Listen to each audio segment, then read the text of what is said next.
coming out, and especially thanks to Heidi for putting all the chairs and all the work, and thank you, Heidi.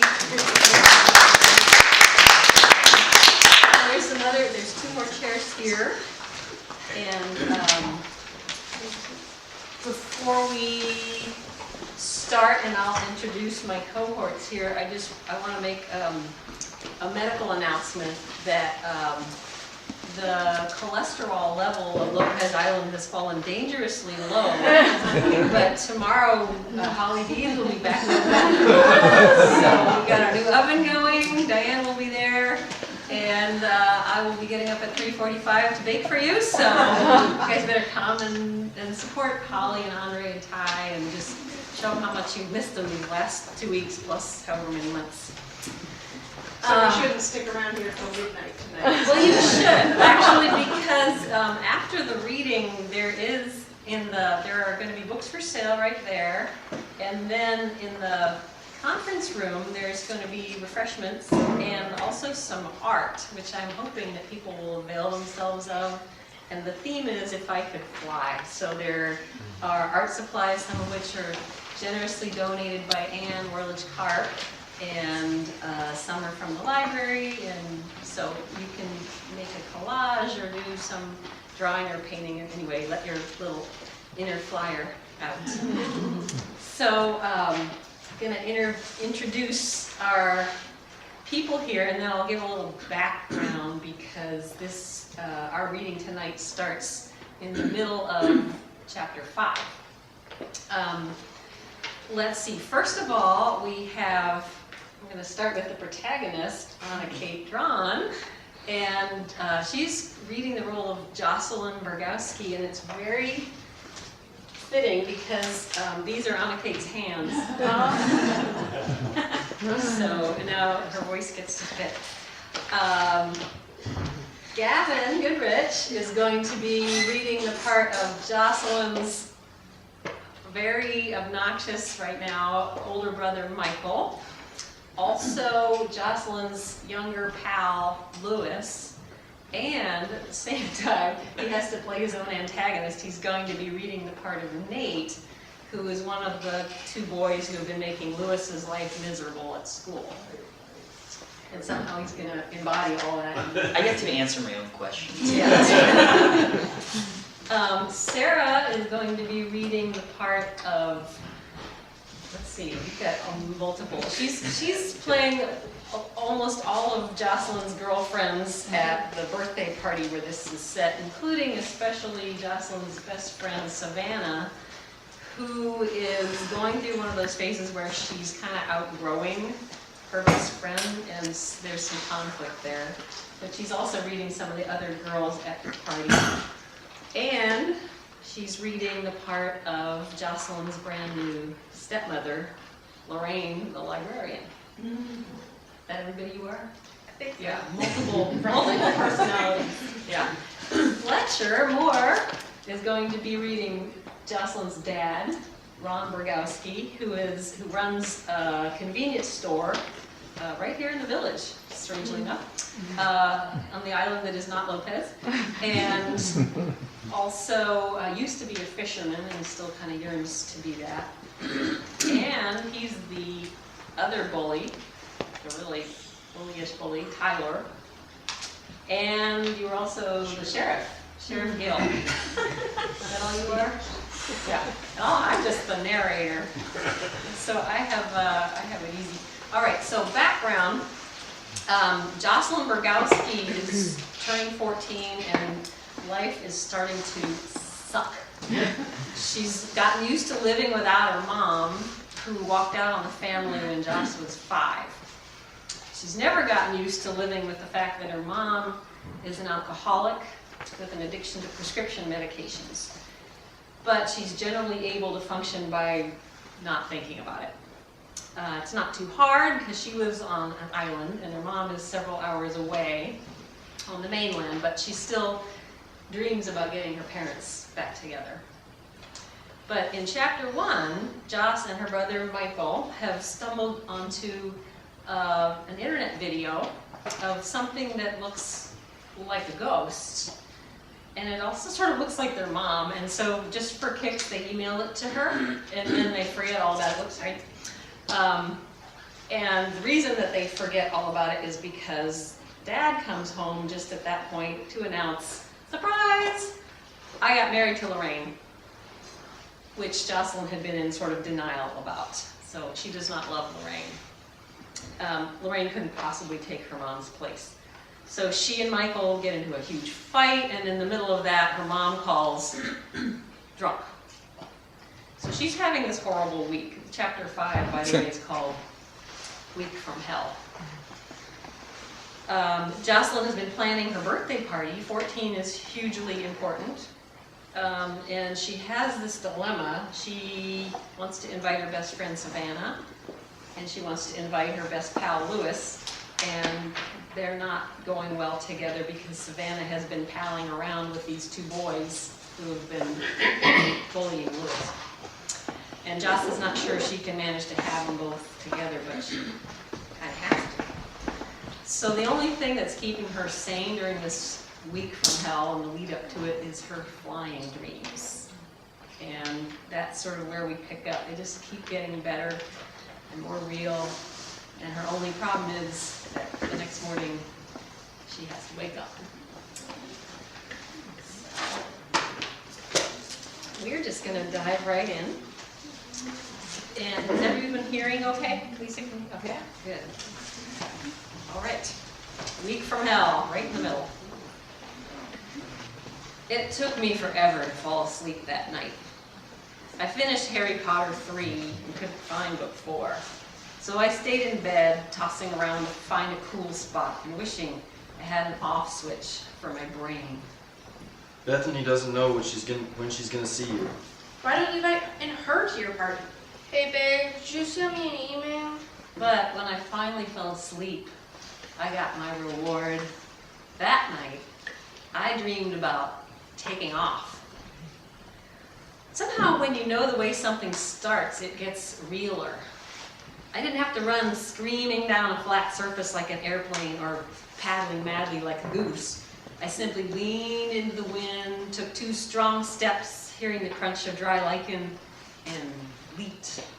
Ah, it was glorious. From the earth to the air and up and through. I knew how to do it now, and there was no fear, no doubt, nothing but lift and the softness of the evening. I never dreamed about landing, but that was just as well. Waking up as usual was bad enough. I lay there groggily, trying to will myself back into my dream. But instead, a memory ballooned like a Harry Potter shield charm. That ghost video of Michael's. Now I knew why her takeoff steps felt so familiar. Step, step, boom. That was exactly what it felt like. Wait, how did the video feel familiar if I hadn't had my taking off dream yet? I had no idea. Who cares? It's my birthday and last day of middle school. Can there be a better combination? Dad gave me a birthday hug like he always used to, and even Michael muttered birthday when he shuffled in for breakfast. In language arts, everyone's saying to me, and Mrs. Mack let us play Heads Up, 7 Up for our last day. That was pretty much the high point. My party was supposed to start at dinner time. After school, Dad let me pick out some soda and chips from the store, and he said we'd get fried chicken later on and my cake. I felt like I was on a roller coaster, getting ready to swoop. But Michael managed to put the brakes on. Dad, can I use the truck to go over to Ned's? He stuck his head in the store to ask as Dad was helping me bag up my loot. Dad straightened up slowly. I could almost see him tightening his parenting muscles, like a weightlifter getting ready to tackle a really loaded barbell. Son, we've talked about this. He Oh. said. I'll be back before dark. Michael assured him. Big deal, it's solstice. Won't be dark until 10 o'clock. But I kept my mouth shut. My fluttery happy birthday feeling suddenly felt very fragile. You know that's not the issue. Just because Ned's dad lets him drive without a license doesn't mean I'm going to. We could get in real trouble if something happened. My dad was one smart showdown cowboy shooting Michael's, but everyone else does it, gun right out of his hand. Nothing's gonna happen. Jeez, Dad, this isn't Seattle. No one cares. Gil just waves at me as I go by. Ned said that's all he does. Gil is our Dalby Island sheriff and an ex-Marine. He always looks bored to death. Dad sighed and firmed his lips. Ride your bike, son. I can't. I gotta carry my amp. Michael started to lose his teensy cover of cool. How are we supposed to practice without amps? How am I supposed to carry an amp with my frickin' bike? But at least he did say frickin' this time. Why can't Ned come over here? I put in, since Dad seemed to be done. My birthday feeling was called fix this, make it go away. He's grounded. Michael began enthusiastically, seizing a new argument. And the Battle of Bands is in less than 2 weeks. Dad, we gotta practice. Dad gave a small smile. And why is he grounded? A teensy pause. One cowboy blinked. Michael's a good liar, but not a fast one. A broad grin broke out on Dad's face. Don't tell me. I already know. He was driving and Gil caught him, right? I heard all about it from his dad yesterday, son. Busted. Looks like the law is alive and well in Dalby after all. And that is a major reason. Not the only one, but it'll do just fine. Why I'm not letting you borrow my truck. End of discussion. Amazingly, my defeated brother shrugged, kept his potty mouth closed, and disappeared back in the house. My birthday feeling flapped in triumph. Saved! Let the party begin! Okay, I'm gonna gross out all you vegetarians right now. In my opinion, there's no better food than fried chicken. It gives you all those sensory details Mrs. Mack's always talking about. There's that eat me right now smell.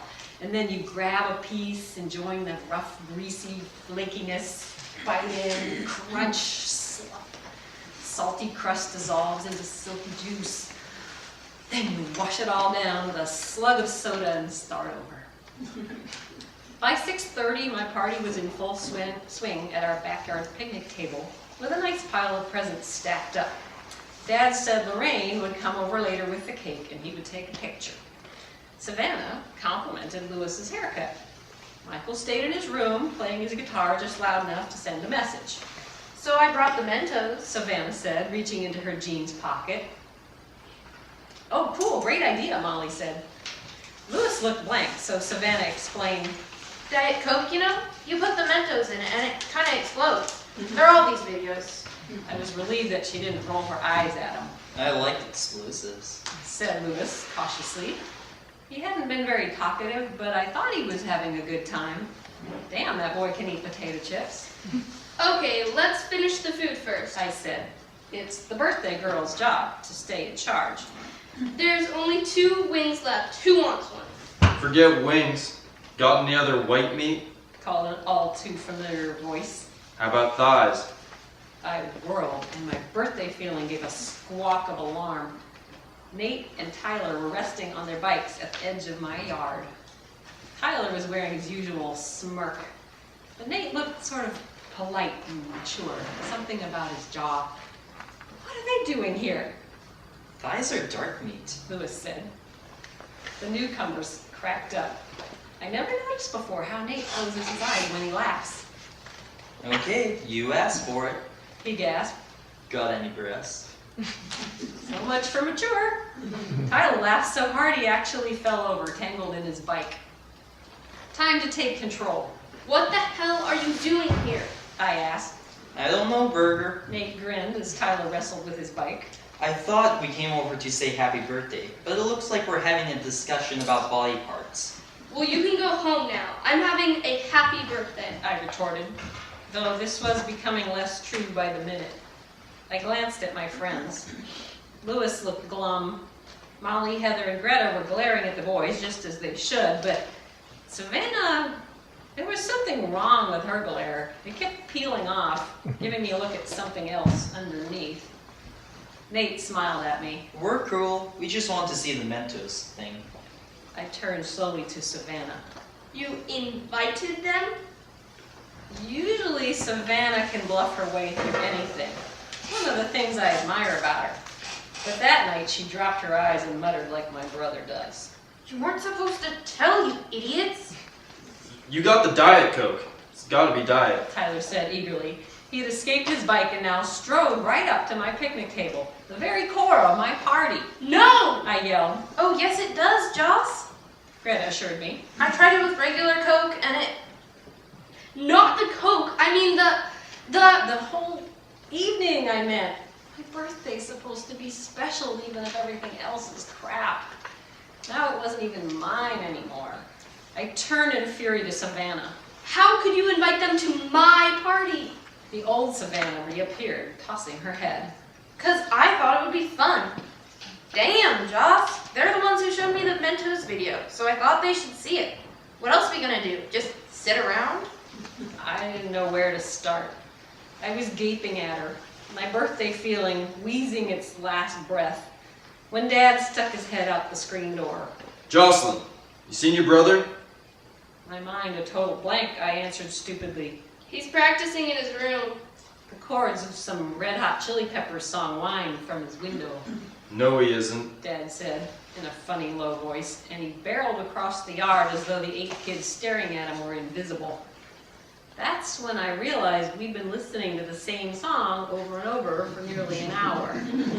Even Michael would get sick of that. What's going on? Whispered Savannah, and for a moment I reached for the concern in her voice, like a saving hand. Then I realized she was just relieved at dodging my anger. For the first time, I couldn't stand my best friend. Damn that kid!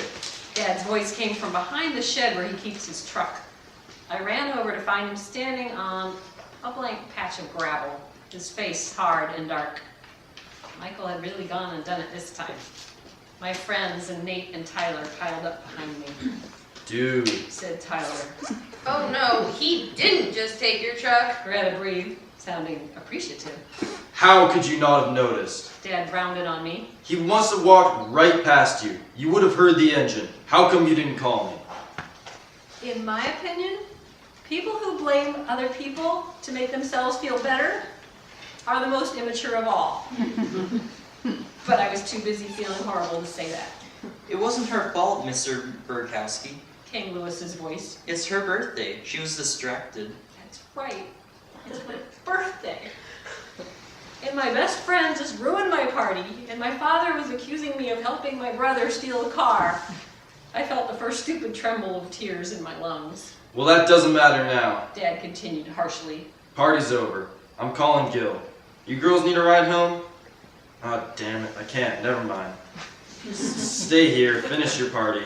He stalked back into the house. With the Mentos experiment squashed, Nate and Tyler biked away. Too late. My party limped grimly on. Savannah tried to talk the situation back to normal, but for once, I wasn't buying. She knew how Lewis would feel, and she still invited those jerks to my party. We opened presents. Heather and Molly got me the exact same blank book with a unicorn on the cover. I know it's the thought that counts. My thought was, yeah, perfect. After a while, nobody could pretend we were doing anything besides waiting for the cake. Where was stupid Lorraine? Heather said, There's one more present here, Joss. Don't you want to open it? wow, a set of 7 gel pens from Greta. Lewis had just given me a set of 3. So this was going to make him feel worse than ever. Terrific, I'm sure Michael's fine. Greta said. He's just being an idiot. You know that. Still no cake. Finally, Savannah called her mom to take them all home. The sun lowered itself into the top branches of the fir by our driveway. Happy birthday, Joss. They chorused from the car. Thanks for the present, you guys. Sorry my cake never got here. Dad might be unfair, but he sure taught me manners. As they pulled away, Savannah called out the window, I'm sorry, Joss, okay? Call me later, okay? and the promise of friendship in her voice pressed the sore spot in my heart that already hurt for Mom. Lewis kept me company in a garden furniture sort of way. We both just sat there for the longest time. Finally, a police car pulled into the driveway. Sheriff Gill behind the wheel. The rear doors open, And Dad and Michael stepped out. No truck. Now is the time for Dad to hug me tight and say, Sorry, honey. Everything's okay now. and explain what had happened. Or not. Dad walked right past me and into the house with Michael in tow, Sheriff Gill bringing up the rear. It took stepmother Lorraine, who suddenly appeared with a white bakery box in her hand, to ask, Oh my goodness, Gil, what happened? Is Michael all right? Fine. Gil snapped up, the way he says everything. Truck isn't, though. Your boy thought he'd go visit his mom, looks like. Lost control coming down the hill to the ferry and put her in the ditch. But he's fine. Everything's okay now. But everything wasn't. Gil's was the wrong voice to be saying that. And Lorraine, whose voice was much too soft, said, Oh my goodness. Oh, Jocelyn, your poor dad. I'd better go talk to him. then she stopped. Oh dear, it's your birthday and everything. Your friends aren't here yet? Ron told me it was a slumber party, so you didn't need the cake right away. Oh. I wanted to burst out sobbing and tell her how messed up everything was, but when I looked up, there was my stupid, skinny stepmom, cake box in her hands, staring into the house as if she wanted to give it a hug. So I said, They're coming. well, good, said Lorraine, gliding over. Because I picked up your cake right before they closed. And oh, happy birthday. But Jocelyn, I have to tell you, the bakery messed up. They accidentally sold the one they made for you. So I got this instead. I sure hope you like carrot cake. It looks delicious. Her voice trailed off uncertainly. It's fine. I lied. What else was I going to say? Are you sure? But grown-ups are good to go as soon as you tell them what they want to hear.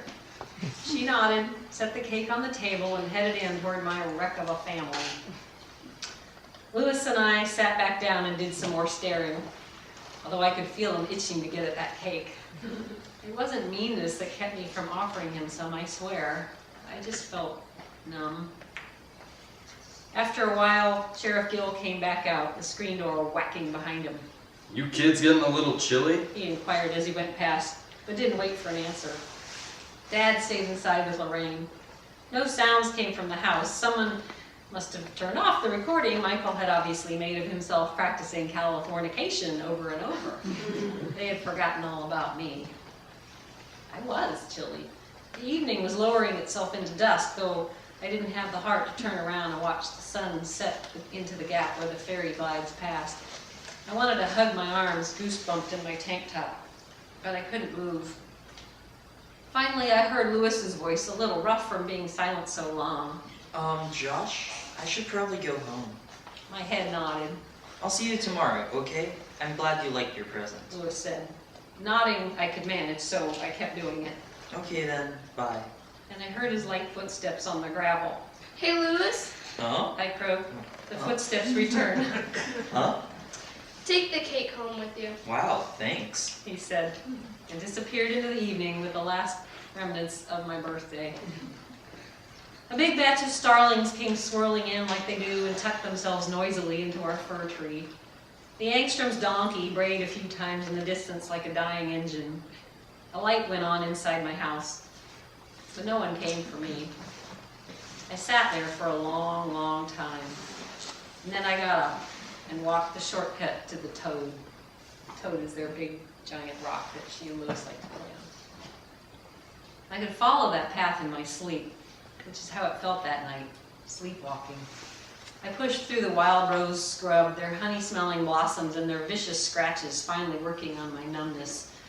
But my mind stayed blank. Until I got to the foot of the Toad and started to climb. Then I got the weirdest feeling, like I was back in one of my dreams. Everything felt really, really familiar. I stopped halfway up the bumpy slope, my breath returning the feeling to my body. I dug my fingers into the lichen and it crunched softly. And that's when it hit me. Those weren't dreams I'd been having about climbing a toad and pushing off into the dusky sky. Step, step, boom. Not dreams planted by that ghost video. There she goes. The pale image that leapt and disappeared. Not dreams at all. Those were plans. Up I went, step for step from my dream the night before. A light breeze was blowing at the top, and I leaned into it. Took 2 strong, lichen-crunching strides, step, step, and leaped. From the earth to the air, up and through, no fear, no doubt, nothing but the lifting caress of the sky.